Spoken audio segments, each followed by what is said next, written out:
Subscribe করুন আমাদের channel, press the bell icon to get the latest update.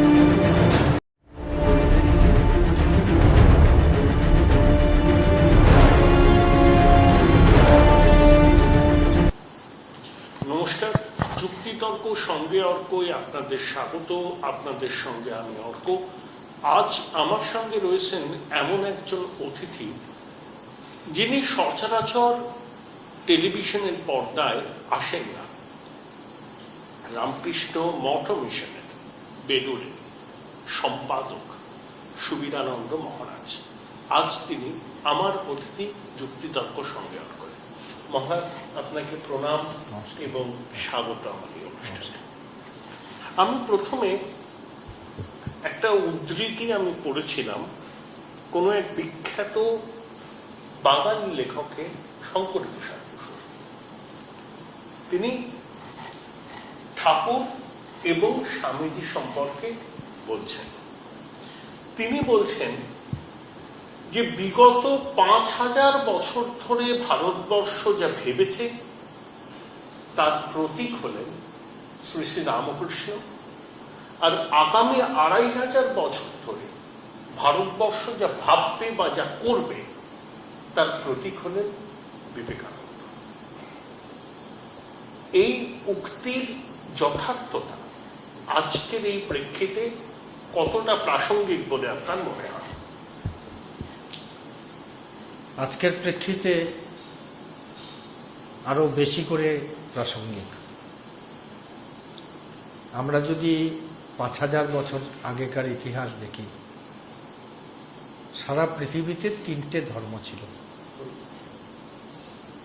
একটি হচ্ছে জুডাইজম, একটি জোরাস্ট্রিয়ানিজম এবং অবশ্যই একটি হিন্দুইজম। আজকে আমরা যদি সারা পৃথিবীর ধর্মীয় মানচিত্রের দিকে তাকাই, দেখতে পাই জুডাইজম নিশ্চিহ্ন হয়ে গেছে। Judaism is completely swallowed by the Christianity. Zoroastrians have a microscopic presence in the present scenario. কয়েক হাজার জোরাস্ট্রিয়ান হয়তো সারা পৃথিবীতে আছে, কিন্তু হিন্দু ধর্ম বা সনাতন ধর্ম এখনো পৃথিবীর ৬ ভাগ এর ১ ভাগ লোকের ধর্ম। তার ভেতরে অনেক পারসিকিউশন হয়েছে, কিন্তু সনাতন ধর্মকে কেউ ধ্বংস করতে পারেনি। সনাতন ধর্ম আবহমান কাল ধরে চলছে। সনাতন ধর্ম আবহমান কাল ধরে চলছে, তার কারণ একটাই, এই ধর্মটি সনাতন। এর যে সনাতনত্ব, এটি একে এগিয়ে নিয়ে যাচ্ছে। সনাতনত্বটা কি? দেখুন, আজকের পৃথিবীতে যদি আপনি মেজর যে ধর্মগুলো রয়েছে, মেজর রিলিজিয়ানস, দেখবেন প্রত্যেকের একটা স্থাপক বা ফাউন্ডার আছে। বুদ্ধ ধর্মের বুদ্ধদেব, জৈন ধর্মের মহাবীর, খ্রিস্টান ধর্মের যীশুখ্রিস্ট, ইসলামের মোহাম্মদ ইত্যাদি। কিন্তু সনাতন ধর্মের কোনো প্রতিষ্ঠাতা নেই। সনাতন ধর্ম হচ্ছে ঋষিদের অনুভূতির যে সংকলন, সেটি সনাতন ধর্ম। ঋষয় মন্ত্রদৃষ্টার, ঋষয় মন্ত্রদ্রষ্টার নতু কর্তার। ঋষি হচ্ছে মন্ত্রদ্রষ্টা, তারা কিন্তু কোনো অথার করেননি কোনো ধর্মকে। তাদের সামনে তাদের ধ্যানস্থ অবস্থায় অনুধ্যানের সময় ট্রুথ ফ্ল্যাশড বিফোর দেম, এবং সেটি তারা পরম্পরা অনুসারে আমাদের কাছে দিয়ে গেছেন। সেই জন্য সনাতন ধর্ম কতগুলো আদর্শ, কতগুলো নীতির উপর দাঁড়িয়ে আছে। স্বামী বিবেকানন্দ এক জায়গায় বলেছেন যে if somebody can disprove the historicity of Christ, the entire edifice of Christianity will crumble down. If somebody can prove that there was none called Buddha, Buddhism will be extinct. But Sanatana Dharma has no author, and it is based on principle, which is why it is continuing and will continue for forever. Swamiji এও বলেছেন তার গুরু সম্পর্কে বলতে গিয়ে যে the historicity of my master cannot be doubted because he is caught in modern camera. সে যাই হোক, কিন্তু এই যে বিভিন্ন আদর্শের উপর গড়ে উঠেছে এই সনাতন ধর্ম, এই আদর্শটি 5000 বছর বা তার চাইতেও পুরনো আদর্শ। সেই আদর্শটি কি? সেই আদর্শটি হচ্ছে ডিভিনিটি অফ সোল। প্রত্যেক মানুষের ভেতরে ঈশ্বর আছেন। স্বামীজি বলছেন যে দেখো, তোমরা বলছো, পাদ্রীদের উদ্দেশ্য করে অবশ্যই তিনি বলছেন, তোমরা বলছো জন্মের পরেই অব্যবহিত পরেই একটি শিশুকে you are damn to hell, pray to thy heavenly father. আমরা বলছি একটি শিশুকে জন্মের অব্যবহিত পরে দোলনায় বসিয়ে তাকে দোলনা দলিয়ে বলছি তমসি নিরঞ্জন, তুমিই সেই নিরঞ্জন, তুমি দ্য ওয়ার্ড দ্যাট, তুমিই সেই পরম ব্রহ্ম। তো স্বাভাবিকভাবেই প্রত্যেক মানুষের মধ্যে, সে রামই হোক, রহিমই হোক, জোসেফই হোক, তার ভেতরে ঈশ্বর রয়েছে, divinity of soul. 2 number, unity of godhead. ঈশ্বর এক, যত মত তত পথ। এটি শ্রীরামকৃষ্ণ নতুন ভাষায় নতুন ছন্দে বলে গেলেন, কিন্তু কথাটি নতুন নয়, কথাটি সনাতন ধর্মের একেবারে আদি কথা। 3 নম্বর, আমরা দেখতে পাচ্ছি যে হারমোনি অফ রিলিজিয়ান। শ্রীরামকৃষ্ণ একটা সুন্দর গল্প বলছেন দেখো, একটা গ্রামে অনেক পুকুর আছে, তো সেই পুকুরে বিভিন্ন সম্প্রদায়ের মায়েরা জল আনতে যান। যখন কেউ হিন্দু রমণী যাচ্ছেন তাকে জিজ্ঞেস করলে বললেন জল বা বাড়ি, খ্রিস্টান রমণী যাচ্ছেন তাকে জিজ্ঞেস করলে বলবে ওয়াটার, মুসলমান রমণী যাচ্ছেন তাকে জিজ্ঞেস করলে বলবে পানি, আবার কেউ বা বলবে অ্যাকোয়া। কিন্তু যে ভাষাই বলুক না কেন, কিন্তু সেই বস্তু এক। ঠিক তেমনি ঈশ্বর এক, তার বিভিন্ন রকম তাকে পাবার পথ আছে। কেউ ফুলবাগানের ভেতর দিয়ে যাবে, কেউ বড় রাস্তার উপর দিয়ে যাবে, কেউ অলিগলিতে যাবে, কিন্তু একই জায়গায় গিয়ে পৌঁছবে। তো এই যে হারমোনি অফ রিলিজিয়ান, শ্রীরামকৃষ্ণ এক নতুন মাত্রা তাকে দিয়ে গেলেন। সেই মাত্রাটি কি? উনি নিজে প্রত্যেকটি ধর্ম সাধনা করে তার শেষ পর্যায়ে গিয়ে পৌঁছলেন যে এই ধর্মটি সত্য। AT Infotech is authorized training partner of MuleSoft, eligible for BTech, all stream students. No course fee, 50% discount on global certification fees. Contact AT Infotech Ventures, Martin Bud Business Park, Level 11, Room 1104, Plot number BP3, Salt Lake City, Sector 5, Kolkata 70091. The fastest growing digitally enabled university in a conveniently located and vibrant campus. Join Sister Nivedita University, Kolkata for higher education and research. তিনি বলছেন আমি দেখলুম ক্রাইস্টকে, তিনি বলছেন আমি দেখলুম গুরু নানককে, আমি দেখলুম চৈতন্যকে, তিনি সবাইকে দেখছেন চোখের সামনে। নরেন্দ্রনাথকে যখন নরেন্দ্রনাথ প্রফেসর উইলিয়াম হেস্টিকে জিজ্ঞেস করলেন স্কটিশ চার্চ কলেজে, ওয়ার্ডসওয়ার্থের কথা বলছিলেন তিনি, ওয়ার্ডসওয়ার্থের সমাধির কথা, তখন নরেন্দ্রনাথ বললেন, sir, is there any one even today who has this beautiful experience? তখন উইলিয়াম হেস্টি তাকে প্রথম বলেন যে yes, there is one, an old Brahmin priest in Dakshineshwar who has had this experience more frequent and more deep. Narendranath ছুটলেন শ্রীরামকৃষ্ণের, দেখা যায় তিনি আছেন? বললো হ্যাঁ আছেন। তাকে দেখা যায়? বলে দেখা যায়। বলে আমায় দেখাতে পারেন? বলে নিশ্চয়ই দেখাতে পারেন। বলে হাত ধরে তাকে নিয়ে গিয়ে দেখাচ্ছেন। তো এই যে religion is realisation, it is being and becoming. তো এই ব্যাপারটাতে শ্রীরামকৃষ্ণ দেখিয়ে দিলেন, দেখো আমি সমস্ত ধর্মের সাধনা করলাম এবং শেষ পর্যন্ত সেই ধর্মের শেষ পর্যায়ে পৌঁছে আমি তোমাদের বলছি সব ধর্ম সত্য। যত রকম আকার কোনো ঈশ্বরের মানুষ কল্পনা করেছে সেটি কল্পনা নয়, সেটি মিথ নয়, সেটি রিয়ালিটি। এবং নতুন ক্রেডিবিলিটি দিয়ে গেলেন। এই যে মাইথোলজিক্যাল গডস অ্যান্ড গডেসেস, যাদের সম্পর্কে শ্রীরামকৃষ্ণ যখন জন্মাচ্ছেন 1836 সালে মেকলে সাহেব বলছেন যে আমার কাজ হয়ে গেছে। ইয়াং বেঙ্গলের রক্তে 98 ডিগ্রি সেন্টিগ্রেডে ইংরেজি সংস্কৃতি, ইংরেজি ভাষা ফুটছে। They drink in English, they dream in English, they sleep in English, they live in English, they speak in English. So my job is done. It was told by Macaulay in 1836.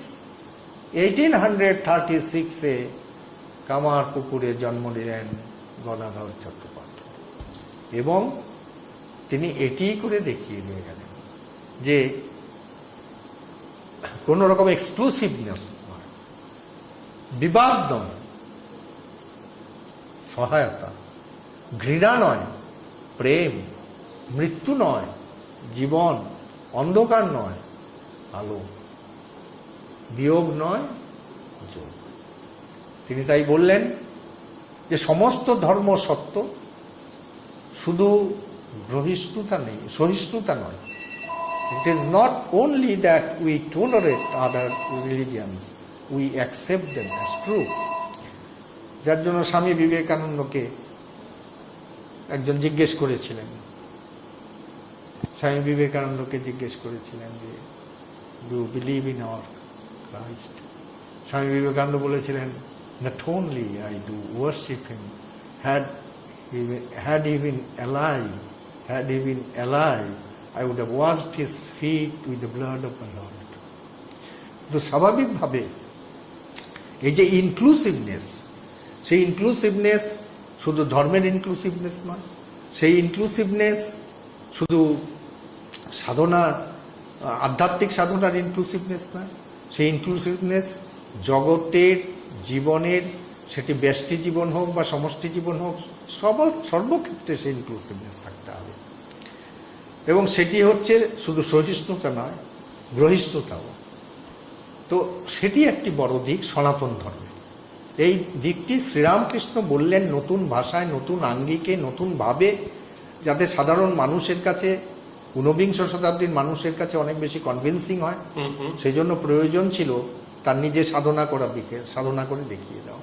কেউ একজন বলছিলেন না যে আজ থেকে 200 বছর মধ্যে যদি আমায় কেউ প্রশ্ন করে who is the most perfect Hindu, I shall say it is Sri Ramakrishna. If somebody asks me who is the most perfect Muslim for the last 200 years, I will again say it is Sri Ramakrishna.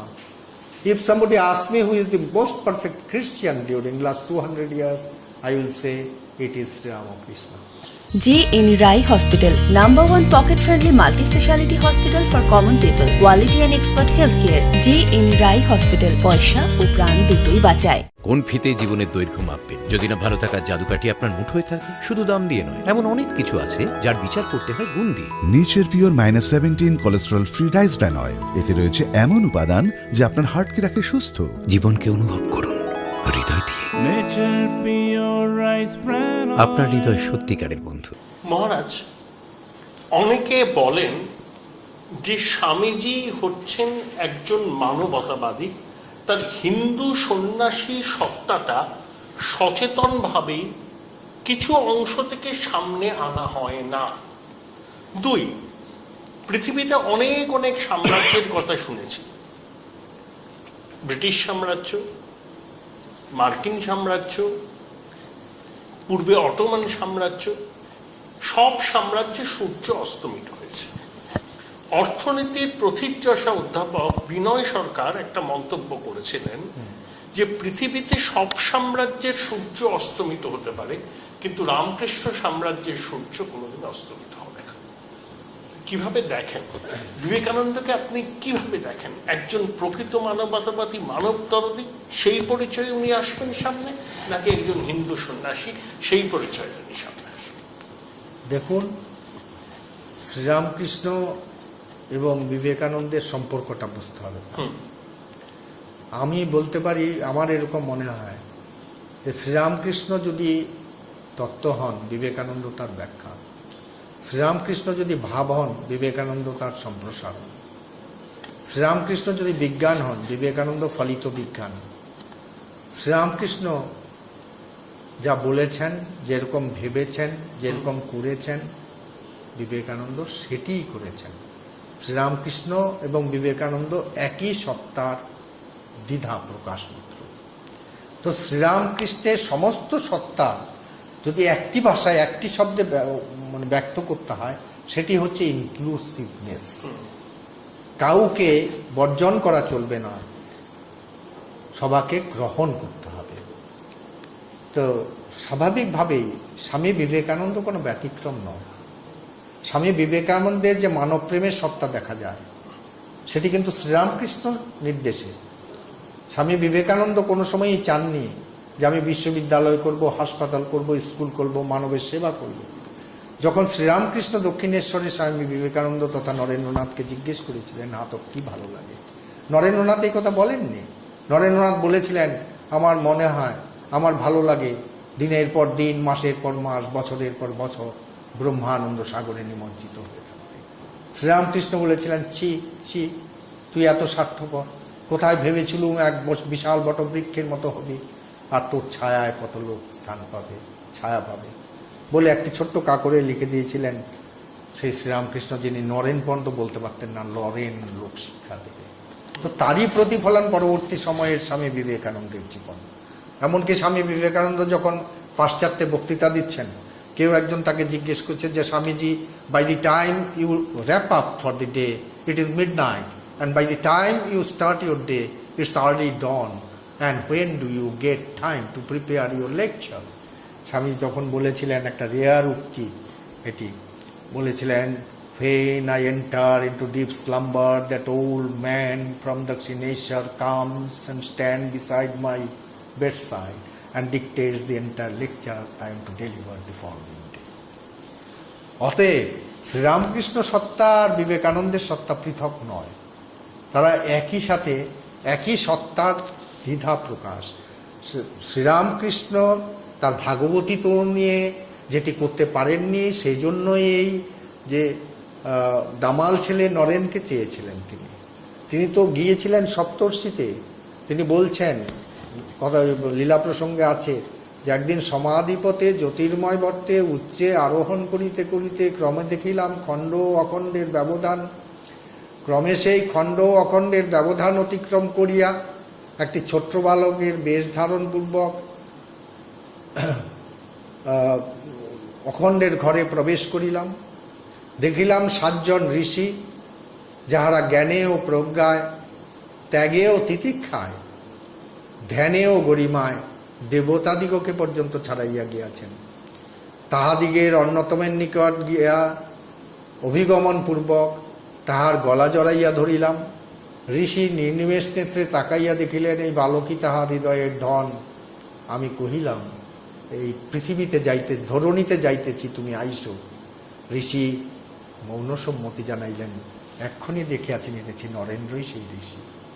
আর যেদিন স্বামীজি জন্ম নিলেন সিমলের দত্ত পরিবারে, সেই মুহূর্তে বললেন, একটা strip of light উনি দেখতে পেলেন বিশ্বনাথের মন্দির থেকে এসে সেই বিশ্বনাথ দত্তের বাড়ি স্পর্শ করছে। আর দক্ষিণেশ্বরের দাঁড়িয়ে, তার ঘরের সামনে দাঁড়িয়ে তিনি বললেন, আমার কাজের লোক চলে এসছে। তো Vivekananda is the alter ego of Sri Ramakrishna. তো সেখানে তার যে হিন্দু সত্তা, সেই হিন্দু সত্তা তার সামগ্রিক সত্তার একটি আংশিক প্রকাশ মাত্র। বিবেকানন্দের সত্তা হচ্ছে সনাতন সত্তা। এখন কেউ কেউ বলে থাকেন যে বিবেকানন্দ একটা উগ্র হিন্দুত্ববাদী, এরকম কথা কেউ কেউ বলেন। তার কারণ হচ্ছে স্বামী বিবেকানন্দকে তারা ভগ্নাংশ দেখছেন। স্বামী বিবেকানন্দকে তারা একটা বিশেষ দৃষ্টিকোণ থেকে বিচার করতে চান, সামগ্রিক দৃষ্টিকোণ থেকে বিচার করতে চান না। একটা হলিস্টিক যদি স্টাডি অ্যান্ড অ্যাসেসমেন্ট বিবেকানন্দের হয়, তাহলে Vivekananda is a Hindu, Vivekananda is a Christian, Vivekananda is a Buddhist, Vivekananda is a Jain and what not.